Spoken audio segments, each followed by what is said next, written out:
Hello, I'm Agent Ghost, and welcome to the Archives, and today I'm excited to bring you my Damage God Regen Endgame build.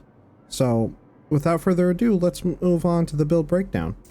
Starting things off with the specialization, I'm using the Firewall specialization to have access to the Ballistic Striker Shield, as well as having Health on Kill to add more survivability to our build. You can pretty much use whatever specialization you want.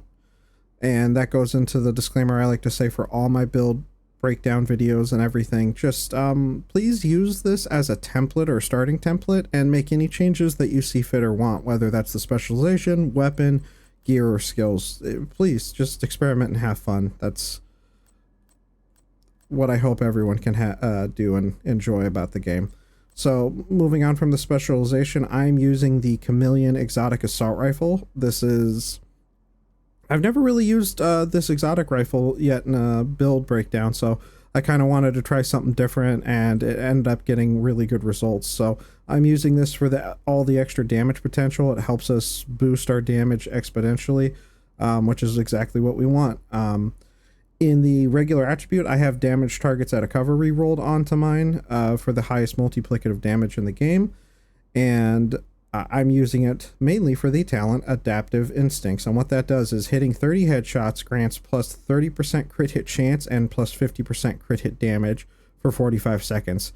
Hitting 75 body shots grants plus 90% weapon damage for 45 seconds, and then hitting 30 leg shots grants plus 150% reload speed for 45 seconds. The buffs refresh when out of combat. So you can have all three these buffs active as long as you hit those the shots required to activate the buffs. Mainly you want to focus on keeping the headshot buff active and the body shot buff active, and I would focus on getting the body shot buff active first because of that just raw percent plus 90% weapon damage, and then focus on the headshots. This really adds up to being a lot of damage throughout the build. That's why I'm using it. If you don't want to, you can always use the St. Elmo's engine as another good alternative, or whatever you want, like I said. But I'm using this to try and squeeze out as much damage as I can.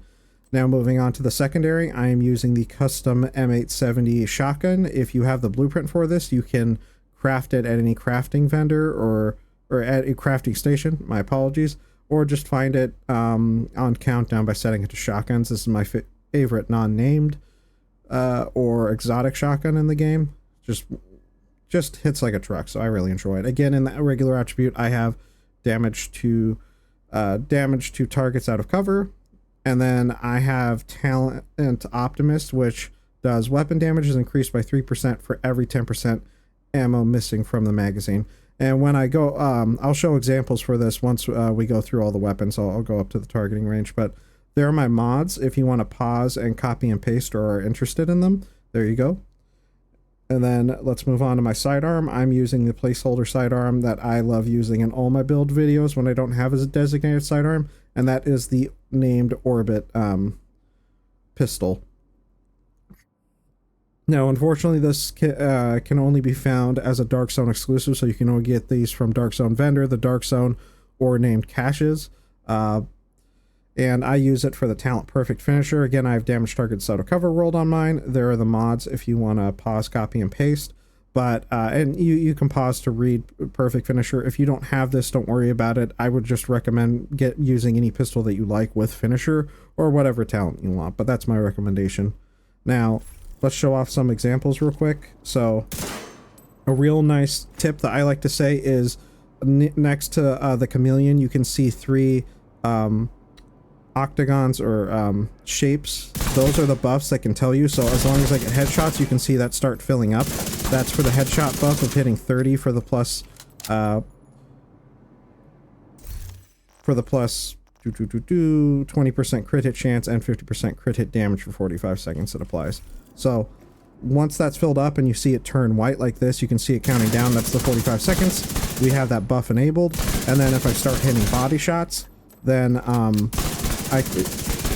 once I hit 75 body shots, boom, now I have both the weapon damage, which is plus 90%, and the crit hit chance and crit hit chance. So you can see the numbers just stack up very nicely, and you can just keep track right there on when they go out and what you need to prioritize.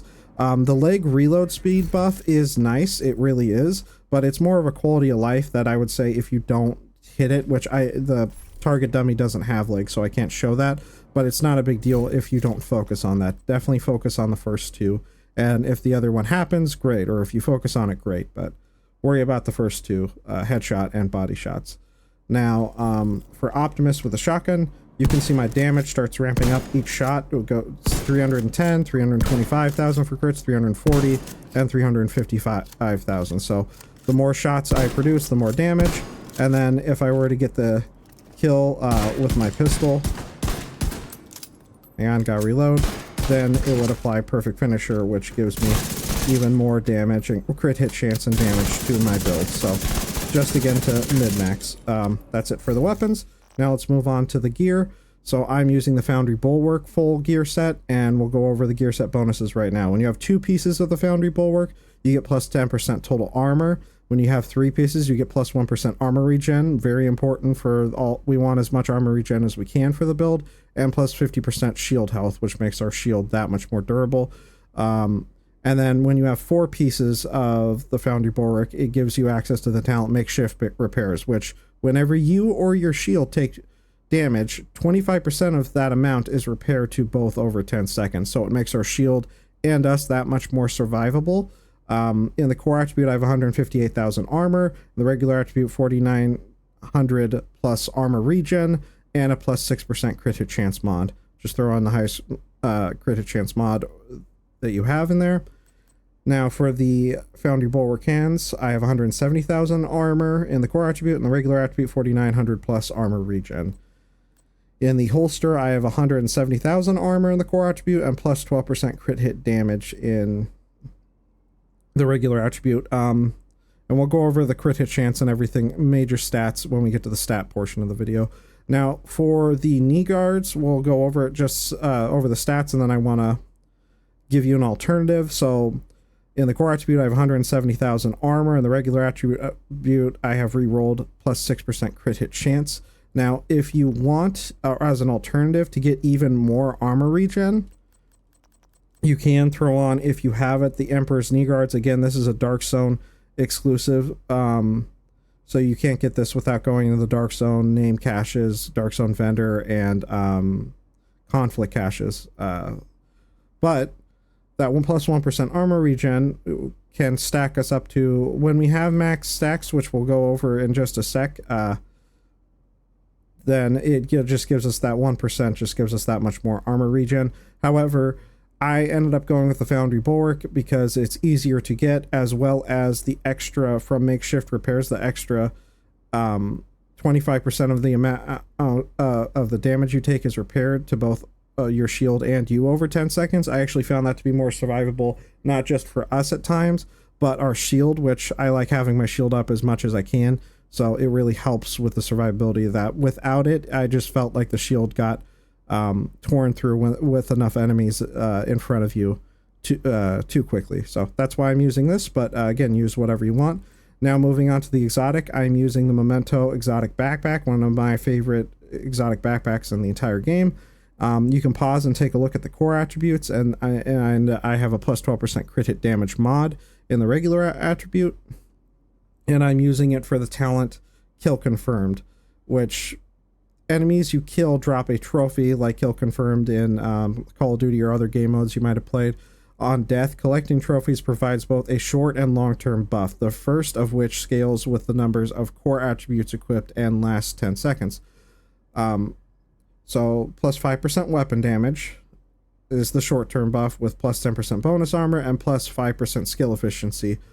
Is all the short-term buffs. That lasts for 10 seconds. Now, the long-term buff is for every trophy collected, you gain additional 1% weapon damage, plus 1% skill efficiency, and plus 0.1% armor regeneration for 300 seconds, maximum 30 stacks. So you can gain an additional 30% weapon damage, 30% skill efficiency, and 3% armor regen over 5 seconds while collecting your maximum stack. So it increases all of those attributes that much higher, which is very essential in this build. Now for the final piece. Now, that's why I wanted to say, when you have max stacks, and if you were to throw on the Emperor's Knee Guards, you could achieve 136,000 armor regen a second with this build, or 132,000 actually, 132. I'll have a picture displayed on so you can see the exact number. But if you keep the Foundry Bulwark, it will be closer to like 112,000, so that's the trade-off. But again, with the Foundry Bulwark Knee Guards, you get that much more survivability for your shield and you. So that's, again, the trade-off, what I think. So for the chest piece, I'm using the Bellstone Armory chest piece because it gives us in the brand set bonus plus 1% armor regen, 145,000 armor in the core attribute. In the regular attributes, I have a 11,000 or 11% crit hit damage. Sorry, my apologies. 4,600 armor regen and a 5.9% crit hit chance mod. Now in the talent, I have re-rolled for the talent Obliterate, which does critical hits increase total weapon damage by 1% for 10 seconds, stacks up to 25 times. So as long as you're shooting at the enemy and hit crits, which is pretty easy to do, you can see in the bottom of my UI there, underneath my ammo, you can see the fist and the bars filling up, and when that's fully filled up, we get basically plus 25% weapon damage, which is just insane. I found that it had really good synergy with the Chameleon, but an alternative that you can use talent that I'd highly recommend as an alternative is Intimidate. And Intimidate, basically, when you have max stacks, while you have bonus armor gain 1 stack, each stack up to a max of 9. Each stack increases weapon damage by 4%, enemies within 10 meters. All stacks are lost when you have no bonus armor. So basically, you can still use this with the bonus armor you get from the Memento backpack. But I found that I always had to be going up and picking up the trophies, and they only last, the short-term buffs only last, again, 10 seconds. So you only have 10 seconds with Intimidate. That would be plus 36% weapon damage. That's definitely 11% more than the 25% we get from Obliterate. So you can use that to get even more damage, but I found it to be too inconsistent, or it put me in bad positioning. Even with all the survivability of this build on the highest or hardest difficulties, they can still hurt you if there's enough of them and you're in a bad position. So I would recommend using it if you find yourself using like the shotgun more, because it works really well with that. While if you want more something that works still well with the shotgun and the Chameleon, I'd go with Obliterate. Now that's it for the gear and weapons. Let's move on to the skills, and then we can go to the stats and final gameplay footage. So for the skills, again, I'm using the Striker Ballistic Shield that comes from the Firewall specialization. There are the stats if you want to pause, take a look. You can absolutely do so. Mine is at tier 6 because of all the armor cores I have, as well as this helps out in double dips, but that gives us more than what we need.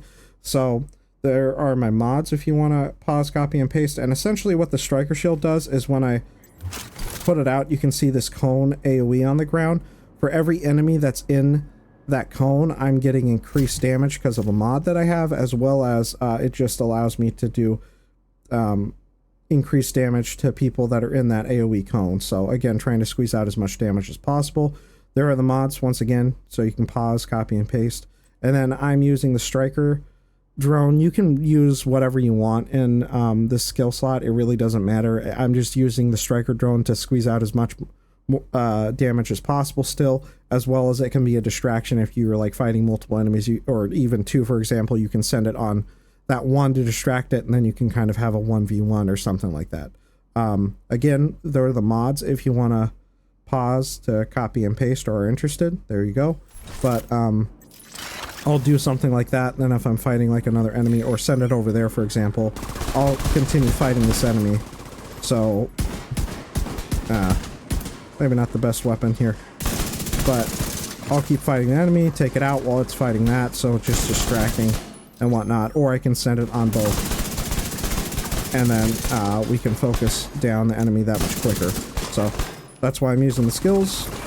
Deactivate the drone. There we go. Now for the stats, and then we'll move on to the final gameplay footage. So I have 54,745 weapon damage, That's the PvP, but this isn't a PvP build. 42.9% crit hit chance. Again, I have 42.9% crit hit chance because of the extra buff from adaptive instincts that we get from hitting our headshots, which gives us plus 20% crit hit chance, which will give us the cap of 60% that you can get. So that's why, that's why it's at 42.9, and you can see the cap right there at 60%.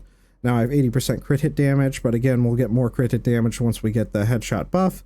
70% headshot damage, and 21% health damage, along with damage targets out of cover rolled on my weapons. Now, that is it for the damage stats. Now moving, the weapon stats. Now let's move on to the offensive stats. I have 23% extra damage, all weapon damage bonus, 14% assault rifle damage bonus. We're not using SMGs, but if you throw one on, we have plus 15% submachine gun damage, plus 15% shotgun damage, and plus 50% pistol damage. We already went over the gear talents and brand set bonuses, so moving on to defensive, and then we're good with the stats. So I have 1,952,000 armor. It rounds up to the nearest, it rounds up, and you can see 2 million in the bottom left corner right there, but that's the exact number.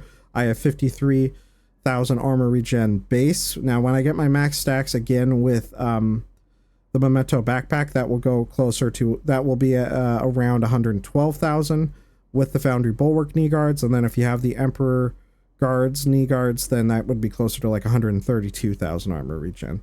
I have 335,000 max health, along with 100,000 health on kill that is provided by the Flame Wall specialization. And then health regeneration is 1,677.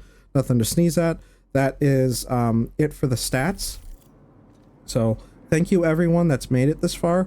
I very much appreciate it. Please take care, be safe, and have a wonderful rest of your day/night.